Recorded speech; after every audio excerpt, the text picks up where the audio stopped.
আমার কফিলের ছেলে সৌদি আরব থেকে আসছে, উনি তো সান্ডা ছাড়া কিছু খায় না। বাংলাদেশে তো সান্ডা পাওয়া যায় না।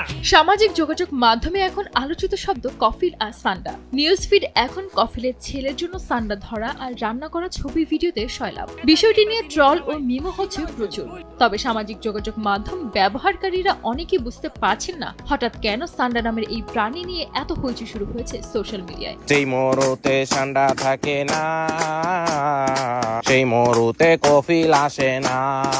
মূলত সান্ডা আলোচনায় এসেছে কিছু প্রবাসী বাংলাদেশি ব্লগারের ভিডিও থেকে, যারা সৌদি আরবে কাজ করেন। দৈনন্দিন কাজের বাইরে সৌদি প্রবাসীরা নানা ধরনের ভিডিও বানিয়ে শেয়ার করেন ফেসবুকে। এদের মধ্যে যারা সৌদি কফিল এবং তার পরিবারের দৈনন্দিন জীবনের নানা দৃশ্য তুলে ধরেন, তাদের ভিডিও অনেক বেশি জনপ্রিয় হয়। এসব ভিডিওর মাধ্যমে সান্ডা এখন আলোচনার কেন্দ্রে। ভিডিওতে দেখা যায় প্রবাসীরা তাদের কফিল বা ছেলেদের জন্য মরুভূমিতে সান্ডা ধরছেন আর সেগুলো সংগ্রহের পর রান্না করে তা পরিবেশন করছেন। প্রবাসীদের দেয়া তথ্য মতে সান্ডার মাংস মে মাসের দিকে বেশ রসালো হয়, কারণ মরুভূমির খাবার খেয়ে এসময় প্রাণীগুলো হৃষ্টপুষ্ট হয়ে ওঠে, যে কারণে এখন এসবের ভিডিও বেশি বেশি প্রচার হচ্ছে। প্রবাসীদের পোস্ট করা ভিডিও এবং রিলসে দেখা যায় তাদের কফিল ও স্বজনরা বেশ আয়েশ করে সান্ডা খাবার হিসেবে গ্রহণ করছেন।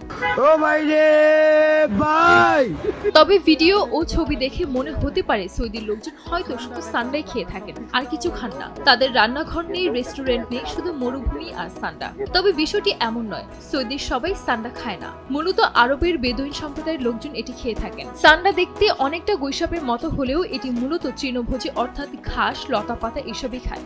এক সান্ডা করতে করতে করতে করতে জীবনটা।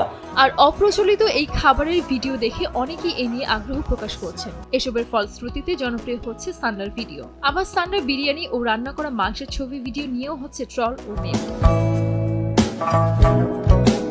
অনেকে প্রশ্ন, সান্ডা খাওয়া হালাল না হারাম? এই বিষয়ে মিজানুর রহমান আজহারীকে এক ভিডিওতে বলতে শোনা যায়, গুইসাপ জাতীয় একটা প্রাণীর কথা সহিহ বুখারীতে এসেছে, যেটা আমাদের বাংলাদেশে অনেক এলাকায় সান্ডা বলে থাকে। তো এই গুইসাপ জাতীয় প্রাণী খাওয়া কিন্তু হারাম নয়।